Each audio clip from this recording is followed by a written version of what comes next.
Ici, on a forgé de l'acier, du charbon et des générations entières d'ouvriers.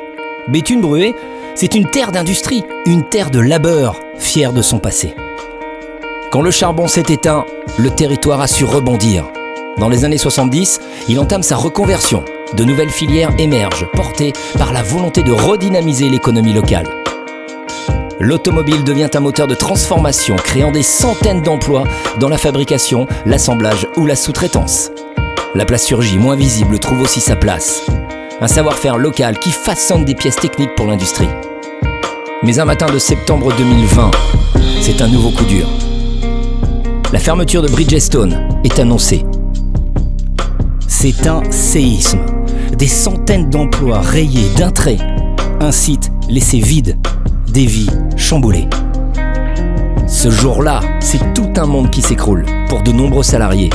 Bruno Breton, ancien salarié de l'usine, se souvient du choc. Ce jour-là, pour tout te dire, je sortais de nuit. J'étais ma dernière nuit avant mes repos. J'étais me coucher, mon téléphone n'a pas arrêté de sonner à 8 heures. Ma femme m'a téléphoné en me disant « ton usine va fermer ». J'y croyais pas. Ça faisait des années qu'on m'avait dit que ça aurait pu fermer éventuellement. Mais quand vous l'apprenez, c'est terrible. Enfin, je veux dire, c'est... Surtout en sortant de nuit, je me suis réveillé dans une torpeur pas possible. J'ai appelé mes collègues. Je suis arrivé ici à 11h au matin. Il y avait la presse, il y avait des CRS, l'usine était bloquée, la rue était bloquée. C'était fou. Ça a été terrible. Il va y avoir un repreneur, il va y avoir quelque chose, il va se passer un truc. C'est pas possible. Et non.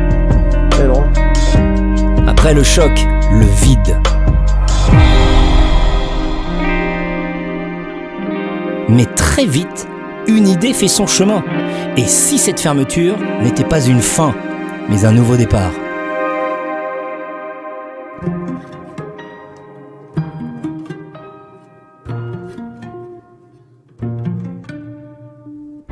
Pour Olivier Gaquer, président de la communauté d'agglomération, c'est ici que tout commence. Ce que je note, c'est la brutalité de la situation à ce moment-là. Comme on dit chez nous, première action, bref, c'est pas une solution. Il fallait absolument que nous puissions rebondir. 3 enjeux pour nous, évidemment, et 3 solutions. D'abord, c'était le reclassement des salariés. Et là, aujourd'hui, plus de 90% ont trouvé une solution et on est ravis de cela. Bien évidemment, il fallait accompagner les familles. Deuxième sujet, c'était effectivement la transformation de l'usine unique monoactivité en plateforme industrielle. On avait déjà eu l'expérience sur Isberg. C'est aujourd'hui une grande réussite. On implante des activités sur le domaine de l'économie circulaire, donc avec des projets et des carnets de commandes bien remplis. C'est pour nous vraiment une aubaine et on avance ainsi. Et puis troisième élément, c'était la capacité à revitaliser le territoire. Je crois que c'est aussi lié à la méthode de travail que nous avons utilisée. Tous unis, politiques, techniciens, j'entends salariés surtout et syndicalistes, mais aussi techniciens de l'État, de la région, de l'agglomération. On a vraiment fait la promotion du territoire et on a réussi cet élan pour partir vers l'avant. Une prise de conscience, une volonté politique, une vision claire, transformer ce drame en opportunité. Aujourd'hui, là où régnait le silence, une nouvelle énergie s'est installée. Le site de Bridgestone n'a pas été abandonné, il a été repensé, réinventé. Ici est né un projet unique en France, Rivers Industries, un site totem dédié à l'économie circulaire. Pneus recyclés, batteries reconditionnées, équipements remis en service, chaque entreprise implantée partage une même ambition, produire autrement, sans piller les ressources et sans gaspiller. Depuis 2021, SIG, filiale du groupe Logs, pilote la requalification de ce site de 32 hectares. 10 millions d'euros ont déjà été investis pour sécuriser et réaménager les lieux. À terme, plus de 30 millions d'euros seront mobilisés pour structurer un pôle industriel multitechnologie capable d'attirer des activités innovantes, pérennes et surtout responsables. Grâce à un ensemble de dispositifs de soutien public mobilisant l'État, les collectivités et les partenaires économiques du territoire, 8 entreprises ont déjà pu s'implanter sur le site. Plus de 200 emplois ont été créés et le site continue d'évoluer. Des surfaces restent disponibles pour accueillir de nouveaux projets, sélectionnés pour leur engagement dans l'économie circulaire et leur capacité à s'inscrire dans une logique de production plus sobre et plus durable. Premier à croire à ce renouveau, Blackstar, spécialiste du pneu reconditionné. Blackstar fabrique du pneu reconditionné. Alors c'est la première fois qu'un site de fabrication de pneus neufs est transformé pour faire du pneu reconditionné.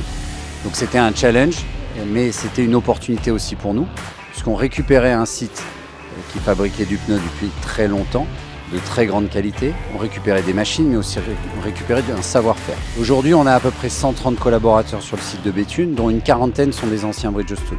Donc en combinant les savoir-faire des anciens collaborateurs de Bridgestone et des collaborateurs de Blackstar, on misait sur le fait qu'avec cette usine, on arriverait à produire un pneu d'un niveau de qualité jamais vu dans le reconditionnement. Le projet derrière, c'est de relancer le marché du pneu reconditionné qui a disparu du marché français depuis une vingtaine d'années, justement avec un objectif de participer à la décarbonation du transport en France. Pas très loin, Bringback s'attaque à un défi d'avenir, régénérer les batteries usagées pour les remettre en circulation. Bringback est une spin-off de NeoEco et ici nous sommes spécialisés dans la régénération des batteries. Donc l'intérêt justement de faire de la régénération sur nos batteries nous permet d'arriver bien en amont du recyclage, donc de préserver les ressources naturelles et de faire des choses bien pour la planète. Alors nous sommes arrivés ici en 2023 et pourquoi avoir choisi le site de Béthune ? C'était une évidence puisque nous sommes au cœur de la vallée de l'électrique et la région Hauts-de-France est partie prenante et justement une pépinière pour tout ce qui est batterie. Ici, dans le site, l'ancien site de Bridgestone, nous avons des partenaires tels que Enea et Mekaware avec qui nous travaillons vraiment en complicité totale et en proximité et on ne peut pas plus proche. On emploie 10 personnes aujourd'hui, dont des anciens de chez Bridgestone. Donc c'était au niveau humain, c'était hyper important. Et la proximité avec tout ce qui se passe sur les fameuses Gigafactories fait qu'effectivement, à terme, nous sommes des acteurs incontournables du développement de la batterie dans les régions de Hauts-de-France. Et avec Enea Green, même les équipements professionnels usés retrouvent une utilité. Notre volonté de s'installer ici, c'était également de trouver des gens qui avaient une valeur travail importante. Donc on n'a pas voulu s'installer dans d'autres régions pour commencer. On travaille localement parce que ça reste dans l'esprit de l'économie circulaire, donc pour limiter l'empreinte carbone. Donc on travaille avec les collectivités depuis peu, on travaille avec un certain nombre de fournisseurs, soit sur de la pièce détachée, soit sur un petit peu de sous-traitance. De ce point de vue-là, on a des clients qui sont locaux. On est passé de 0 à 35 collaborateurs en moins de 3 ans. Mais l'objectif, c'est bien d'abord de faire participer et de participer nous-mêmes à une économie locale. On a été accueillis, on a été soutenus, on a été poussés. Et pour un premier démarrage et un premier site et une première activité que nous avons lancée, c'était particulièrement important, mais surtout particulièrement apprécié. Grâce à un écosystème local solidaire, à des partenariats forts et une volonté politique affirmée, ce site devient un terrain d'innovation, d'emploi et d'avenir. Reverse Industries, c'est la preuve que d'une friche peut naître un avenir durable. Ici, à Béthune-Bruay, l'industrie se réinvente et trace une nouvelle voie, plus verte, plus responsable. Bridgestone, c'est maintenant terminé. Nous sommes dans une nouvelle ère de l'industrie 4.0, l'économie circulaire, l'écologie industrielle. Et nous sommes prêts aujourd'hui à continuer ce développement avec notre foncier disponible. Nous avons de l'eau également, nous avons de l'énergie décarbonée et un bassin de main-d'œuvre disponible à la fois sur le plan quantité et qualité. Avec 150 formations, la présence d'une école d'ingénieurs, de la recherche et développement, de l'innovation. Nous avons donc un écosystème tourné également vers l'international. Donc nous allons pouvoir et non seulement relancer notre territoire, ce qui est chose faite, mais aussi participer au redressement de la France et notamment, j'entends, la souveraineté industrielle nécessaire à la France aujourd'hui. À Béthune-Bruay, on n'a pas seulement rebondi après Bridgestone. On a amorcé un virage historique. Ici, s'est installée la toute première Gigafactory française, faisant de notre territoire le pionnier de la vallée de l'électrique au sein des Hauts-de-France. Cette nouvelle identité crée aujourd'hui un véritable élan collectif.